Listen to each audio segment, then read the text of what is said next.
Hello everyone. तो कल आप लोगों का साइंस का एग्ज़ाम है। तो मैं होप कर रही हूँ कि आप बहुत अच्छे से मन लगा के पढ़ रहे हैं, क्योंकि पढ़ाई तो करनी ही पड़ेगी बॉस। उसका कोई शॉर्टकट नहीं है।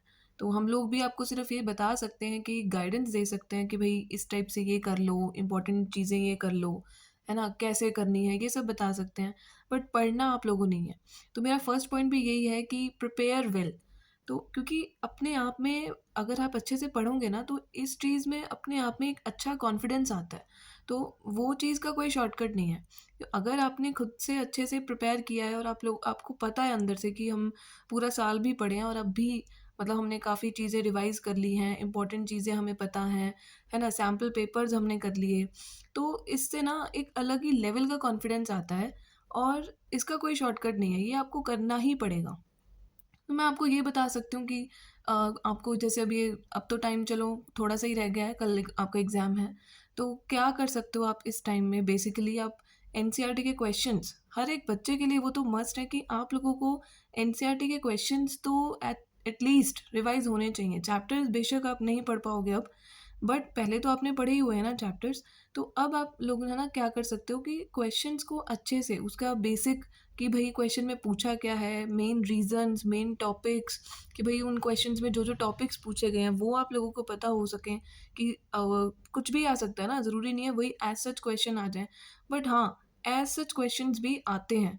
तो आप लोगों को उस चीज़ के लिए प्रिपेयर रहना है कि अगर एनसीईआरटी का एज सच क्वेश्चन आ जाए तो आप लोगों को अच्छे से उसका की पॉइंट्स, मेन मेन पॉइंट्स सभी रिवाइज हों, तो आप अच्छे से लिख सको। और फिर आप क्या कर सकते हो, सैम्पल पेपर्स कर सकते हो। सैम्पल पेपर्स से उससे क्या होगा कि आपको इंपॉर्टेंट टॉपिक्स का आइडिया हो जाएगा, पैटर्न पता लग जाएगा कि क्या क्या पूछा जा सकता है। ठीक है। और फिर क्योंकि सॉल्व जब सैम्पल पेपर्स आप करोगे ना, तो उसमें आपको आंसर्स गाइडलाइंस भी मिलती हैं। तो आप लोगों को ये भी पता चलेगा कि क्या लिखना है इस क्वेश्चन में।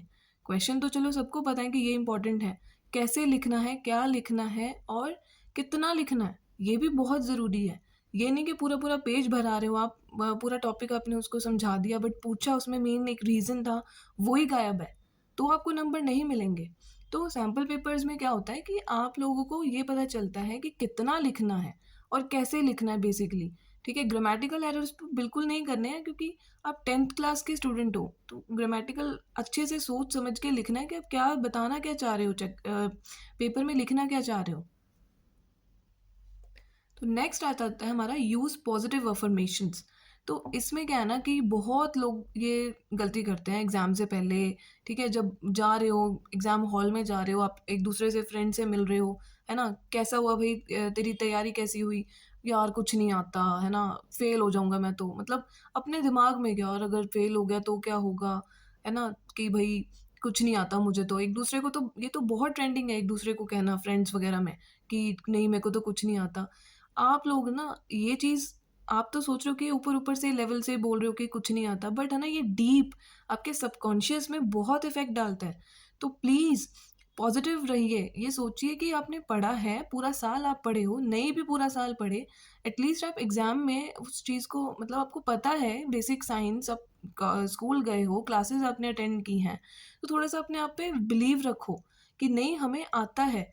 ठीक है, मैं कर सकता हूँ, मुझे प्रिपेयर है, और करते हुए भी, पेपर की तैयारी करते हुए भी यही सोचना है कि हम है ना एग्ज़ाम कर लेंगे, अच्छा मतलब कुछ नहीं है ये, आराम से कर लेंगे, पढ़ना है बस। ठीक है, पढ़ते हुए ये पॉज़िटिव अफ़र्मेशंस भी बोलना है कि नहीं मैं कर सकता हूँ, मैं पढ़ूँगा, और एग्ज़ाम में भी कि नहीं मैं कर लूँगा। ये नहीं कि मैं तो फ़ेल हो जाऊँगा, पता नहीं क्या होगा, ये सब सोचने से आपके सबकॉन्शियस पे बहुत इफ़ेक्ट पड़ता है। तो थर्ड पॉइंट भी मेरा यही है कि अवॉइड नेगेटिव सेल्फ टॉक। हम अपने आप से ही बातें करने लग जाते हैं, यार अगर एग्ज़ाम में रिज़ल्ट अच्छा ना आया, नंबर अच्छे ना आए, या फिर मेरा पेपर छूट गया तो क्या होगा? ये सब नहीं सोचना है। ये ऐसा कुछ होगा ही नहीं ना अगर आप पॉज़िटिवली अपने तैयारी आप अच्छे करके गए हैं और एग्ज़ाम में आप फ़ोकस होकर अगर हर एक चीज़ लिखोगे, पढ़ोगे, तो और पॉज़िटिव रहोगे, काम रहोगे, फ़ोकस रहोगे, तो कुछ नहीं होगा। बहुत अच्छे से एग्ज़ाम कर सकते हैं आप। पहली बात तो ये आपने सोचना है अपने आप कि हम कर सकते हैं एग्ज़ाम अच्छे से, और तैयारी भी बहुत अच्छी हम कर सकते हैं। ठीक है? अपने आप पे ट्रस्ट रखना है और अपने आप को बार-बार बोलना है कि हम पेपर अच्छा करेंगे, पेपर अच्छा होगा, हम पढ़ के जा रहे हैं, पेपर अच्छा होगा, और पढ़ते हुए भी हम पढ़ेंगे। ठीक है? और 4th पॉइंट है टेक केयर ऑफ़ योरसेल्फ। हम लोग पढ़ने में इतने बिज़ी हो जाते हैं, तो हम अपना ध्यान ही नहीं रखते। कुछ भी खा रहे हैं, कभी भी खा रहे हैं। 3 बजे तक रात को, है ना, टेंशन में हमें नींद नहीं आ रही है, फिर उसके बाद हमें उठना है और एग्ज़ाम के लिए देने के लिए जाना है। तो अपना ध्यान रखना है, स्लीप अच्छी होगी तो आपका माइंड बहुत अच्छे से वर्क करेगा। क्योंकि ये मैटर नहीं करता आप कितना पढ़ के आए हो 1 रात पहले, मैटर ये करता है कि जब आप उन 3 घंटों में एग्ज़ाम हॉल में बैठे हो, तो आप उसमें अपना कैसा दे रहे हो, अपना बेस्ट दे रहे हो या नहीं? और बेस्ट तभी दे पाओगे जब बॉडी आपकी और आपकी हेल्थ अच्छी होगी। नींद अच्छी ली होगी, हेल्दी फूड खाए होंगे, फ्रूट्स लो, अपने आप को हाइड्रेट रखो, ठीक है? पानी पियो ज़्यादा से ज़्यादा और जंक फूड बिल्कुल मत खाओ अभी ये एग्ज़ाम्स में तो, क्योंकि इससे आपका दिमाग ख़राब हो जाता है, मैं सच में बता रही हूँ, तली हुई चीज़ें आपके दिमाग को ख़राब करती हैं, मत खाओ, अच्छे से पढ़ो, हेल्दी फूड्स लो और सोचो कम, स्ट्रेस कम लो, पढ़ो ज़्यादा क्योंकि आपके हाथ में जो टाइम है उसमें आप पढ़ने में अपना टाइम लगाओ ना, वे ये सोचने में क्यों टाइम लगा रहे हो कि पता नहीं क्या होगा और हमें कुछ नहीं आता, ये सब मत सोचो, स्ट्रेस कम लो और जो टाइम आपके हाथ में है उसको रिविज़न करने में लगाओ। जितना रिवाइज़ करोगे उतना आपको फ़ायदा मिलेगा पेपर में। तो फिर से 5th पॉइंट हमारा यही है कि प्रेज़ेंट मोमेंट पे फ़ोकस करो, ना कि फ्यूचर में कि रिज़ल्ट कैसा आएगा या सब कुछ क्या करूँगा मैं आगे, ना ही पास्ट में कि मैं तो पूरा साल पढ़ा ही नहीं या कुछ भी। क्योंकि आपने पूरे साल क्या किया वो मैटर ही नहीं करता। आप 3 घंटे में आप अपना बेस्ट दे रहे हो या नहीं और पढ़ के गए हो, वो तो चलो मैटर करता है, आपने पढ़ना तो है ही है। बट मान लो आप बहुत ज़्यादा पढ़ के गए और पूरा ख़राब कर दिया आपने पेपर में 3 घंटों में उसमें कि अगर आप स्ट्रेस ले रहे हो, एंग्ज़ायटी हो रही है आपको, हैं? और सारा आपके दिमाग में मेसी हो गया है सब कुछ इतना पढ़-पढ़ के भी, वो भी अच्छा नहीं है।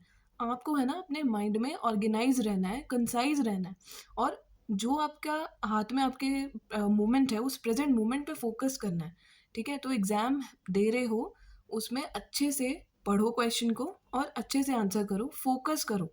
घबराओ मत, जितना ज़्यादा स्ट्रेस लोगे एग्ज़ाम का कि पता नहीं क्या होगा, ये हमें स्ट्रेस आता ही इसलिए क्योंकि हम जब फ्यूचर के बारे में सोचते हैं, जब हम ये सोचते हैं कि पता नहीं क्या रिज़ल्ट आएगा, है ना? मैं फ़ेल ना हो जाऊँ, मेरा पेपर ना छूट जाए। तो फ़ोकस करो प्रेज़ेंट मोमेंट पे, जो आपके पास टाइम है, उसको यूज़ करो अच्छे काम में, ठीक है ना? उसको प्रोडक्टिव बनाओ उस टाइम को। अच्छे से रिविज़न करो, इम्पोर्टेंट टॉपिक्स पढ़ो, सैंपल पेपर्स पढ़ो। सैंपल पेपर पढ़ के तो इतना कॉन्फिडेंस मिलता है, आप लोग उसको अच्छे से करोगे ना, अगर उसके सॉल्यूशंस देखोगे कि हाँ, कॉन्फिडेंस मिलता है कि हाँ, ये आता है, ये आता है, ये भी आता है, चलो ठीक है, ये भी हो जाएगा। उससे बहुत कॉन्फिडेंस डेवलप होता है। लेकिन यही है कि हम लोग है ना सोचने में टाइम अपना सारा गँवा देते हैं और एग्ज़ाम आ जाता है। तो जितना भी ये जो 2 दिन आपको मिले हैं, अगर आप 2 दिन मिले थे, अगर आप इसमें अपना अच्छे से सैंपल पेपर्स, एनसीईआरटी के क्वेश्चंस रिवाइज़ करोगे और पेपर में उसमें जो-जो पूछा है अच्छे से लिखोगे, उस पे फ़ोकस करोगे जो आपके पास टाइम है, तो आप बहुत अच्छा कर सकते हो। Don't worry and believe yourself. सबसे मेन यही चीज़ है कि आप अपने आप पे ट्रस्ट रखो कि हम कर लेंगे। तो ये तो था कि एग्ज़ाम से पहले हमें क्या-क्या करना है, ठीक है? अब है ना एग्ज़ाम हॉल में आप बैठ गए हो, क्वेश्चन पेपर आपके हाथ में आ चुका है। तो आपको अपने आप को कैसे वो रखना है, ऑर्गेनाइज़ रखना है कि हम अच्छे से प्रोडक्टिवली पेपर अच्छा दे सकें। तो पहला जो हमारा पॉइंट है और इस वीडियो का 6th पॉइंट है कि क्वेश्चन को है ना अच्छे से रीड करना है। अंडरस्टैंड करना है कि क्वेश्चन में पूछ क्या रहा है, उसके कीवर्ड्स पढ़ने हैं कि एक्सप्लेन कह रहा है, लिस्ट लिख रहा है, स्टेट लिख रहा है, उसके ना कीवर्ड्स को अंडरलाइन कर लो कि वो माँग क्या रहा है आपसे। अगर आपसे वो डिफाइन बोल रहा है तो आपको अच्छे से उसकी डेफिनेशन देनी है उस टॉपिक की। एक्सप्लेन कर रहा है तो आप अच्छे से एक्सप्लेन कर दो विद एग्जांपल्स, विद डायग्राम्स, है ना? और अगर लिस्ट कह रहा है तो आप उसको पॉइंट्स में आंसर दो। तो आपको है ना क्वेश्चन, बच्चे क्या करेंगे कि क्वेश्चन पढ़ लिया ऊपर-ऊपर से और आंसर देना शुरू कर देते हैं। बट उस कई बार है ना पता ही नहीं चलता कि क्वेश्चन में पूछा क्या था। उसको बेशक 2 बार पढ़ लो, 3 बार पढ़ लो, अच्छे से क्वेश्चन को समझ लो। और 7th पॉइंट ये है कि क्वेश्चन पढ़ते ही ना सीधा लिखना मत स्टार्ट कर दो। ये सबसे बड़ी बेवकूफ़ी करते हैं बच्चे। क्वेश्चन पढ़ा, साथ ही लिखना स्टार्ट। नहीं, उस आंसर को पहले अपने माइंड में ऑर्गेनाइज़ करो। प्लान करो कि पूछ क्या रहा था और आपको इम्पोर्टेंट इम्पोर्टेंट क्या-क्या पॉइंट्स इंक्लूड करने हैं अपने आंसर में। जब उन आंसर्स को आप सोच लोगे, ठीक है, अपने माइंड में ऑर्गेनाइज़ कर लोगे कि अच्छा ये लिखना है, फिर ये लिखना है ना? ये सब लिख सकता हूँ। और पूछा क्या है पहले वो लिख दो, ये नहीं कि पूरी कहानी पहले लिख दी और जो पूछा था वो लास्ट में लिख दिया। तो ये सबसे बड़ी बेवकूफ़ी कर रहे हो करोगे अगर ये चीज़ सोचोगे कि पूरा मैं तो पूरा है ना वो लिख देता हूँ, पेज लिख देता हूँ और बाद में आप इसमें साइंस में आप लोगों को आंसर्स टू द पॉइंट लिखने होते हैं। तो उस वो एकदम से नहीं लिखे जाते कि जैसे ही क्वेश्चन पढ़ा और लिखना स्टार्ट कर दिया। उसको पहले प्लान करो अपने माइंड में, कि कुछ इंपॉर्टेंट पॉइंट्स क्या-क्या आप इंक्लूड करोगे। स्ट्रक्चर दो अपने आंसर को, तब लिखना स्टार्ट करो। और 8th पॉइंट आपके आंसर को अच्छा बनाने के लिए ही है, डायग्राम्स और इलस्ट्रेशंस यूज़ करो, जहाँ पे आपको लग रहा है कि मैं बना सकता हूँ। और एक बात और, नहीं लग रहा ना, नहीं आता अगर डायग्राम, तो गलत बिल्कुल मत बना के आओ, छोड़ दो फिर, मत बनाओ। फिर आप इंग्लिश में ही अच्छे से उसको एक्सप्लेन कर दो। बट जो कॉन्फिडेंट है कि डायग्राम उसको अच्छे से आता है, एनसीईआरटी में उसने अच्छे से किए हैं डायग्राम्स, तो वो ज़रूर बनाए। और अगर क्वेश्चन में बोला है फिर तो बनाने ही पड़ेंगे, बट अगर नहीं भी बोला और आप कॉन्फिडेंट हैं, तो क्योंकि डायग्राम से आप अपनी चीज़ों को क्लियर कर पाओगे कि हाँ, मुझे आता है, ये कॉन्सेप्ट मेरे को अच्छे से क्लियर है, और सामने वाले को भी लगेगा कि हाँ, इस बच्चे को आता है, वो नंबर अच्छे से देगा। फिर 9th पॉइंट भी यही है कि गिव एग्जांपल्स, क्योंकि अगर हम किसी से कुछ समझने जा रहे हैं और वो ऐसे ही ब्ला ब्ला ब्ला बोलता रहे और कुछ एग्जांपल्स ना दे, तो आपको भी मज़ा नहीं आता, आपको समझ नहीं आता। तो एग्जांपल्स दे के हम लोग क्या कर रहे हैं, अच्छे से उसको एक्सप्लेन कर रहे हैं। तो क्योंकि जब चेक करेगा ना कोई, तो उसको अच्छे से आपका क्लियर होना चाहिए कि आप अच्छा ये पॉइंट लिखा है, फिर उसने एग्जाम्पल से समझा दिया है, तो नंबर कटने के कोई चांसेस आप छोड़ो ही मत ना, चांसेस दो ही मत। तो अच्छे से एक्सप्लेन करो एग्जाम्पल्स के साथ, तो नंबर आपको बहुत अच्छे मिलेंगे। और सबसे बड़ा जो पॉइंट है, जो बच्चे आके बोलते हैं कि मैं तो है ना पूरा पेज लिख कर आया था, नंबर तो मुझे मिले ही नहीं। एक-एक मतलब एक-एक क्वेश्चन का पूरा-पूरा एक-एक पेज में बना के लेकर आया था। साइंस में मैं आपको बता रही हूँ ये चीज़ नहीं चलेगी। इंग्लिश में आप लोग ठीक है, आप ज़्यादा से ज़्यादा लिखते हो, लेंथ के मार्क्स मिलते हैं, बट इंग्लिश में भी आज ऐसा नहीं होता, जो मेन पूछा है उसके ही नंबर मिलते हैं, बट चलो ठीक है, आप स्टोरी थोड़ी-सी एक्सप्लेन कर देते हो उसमें। बट साइंस में you have to be concise, you have to get straight to the point कि क्वेश्चन में पूछा क्या है और उसी का ही आंसर वो आपसे मांग रहे हैं। ठीक है, तो आप पूरा मान लो कुछ रेस्पिरेशन का कुछ पूछ लिया, पूछा है कि अनएरोबिक और एरोबिक, और आप रेस्पिरेशन का पहले पूरा लिख रहे हो पैराग्राफ, है ना, फिर जाके एरोबिक और अनएरोबिक बता रहे हो, और वो भी थोड़ा थोड़ा। पूछा तो उसने एरोबिक और अनएरोबिक था, है ना, उसका डिफरेंस पूछा है, तो आप लोगों को क्या करना है, सोचना है पहले और टू द पॉइंट आंसर देने हैं। साइंस में लेंथ के मार्क्स नहीं होते हैं, मैं आप लोगों को पहले ही बता रही हूँ। आपसे अगर रीज़न पूछा है किसी चीज़ का, तो सीधा रीज़न पे जाना है, और कुछ एक्सप्लेन बोला है करने को, तो उसको सीधा एक्सप्लेन करना है। तो यहाँ पे आपको देखना है कि कंसाइज़ रहना है अपने आंसर के साथ। और 11th पॉइंट तो है ना, हम शुरू से हमें बोलते आ रहे हैं, जब छोटे से बच्चे थे हम, कि भई अच्छे से साफ पेपर करके आया करो, है ना, नीट एंड क्लीन लिखा करो। ये बहुत बेसिक है, लेकिन मैं आप लोगों को बता रही हूँ कि बच्चे पेपर बहुत गंदा लिखते भी हैं, और उस टाइम पे फिर दिमाग खराब हो जाता है चेक करने वाले का। अगर आपका एग्ज़ाम खराब जो लिखा है आपने, अगर वो खराब लिख के आओगे, कटिंग होंगी, राइटिंग गंदी होगी, पता नहीं, कई बार तो पूरा वर्ड्स को ही कहाँ लेके जाते हैं समझ ही नहीं आती, वर्ड्स जा किधर की डायरेक्शंस में रहे हैं, है ना, कुछ पता ही नहीं चलता। प्रॉपर्ली लिख के आओ, नीट एंड क्लीन लिख के आओ, चेक करने वाले का भी दिमाग शांत रहे आपके पेपर को देख के, कि मतलब मज़ा आए उसको चेक करते हुए कि कितना प्यारा लिखा है बच्चे ने। तो neat and clean is must. तो ये तो आपको ध्यान रखना है, आपने गंद नहीं डालना पेपर में, इधर से कटिंग कर रहे हैं, इधर से कटिंग कर रहे हैं।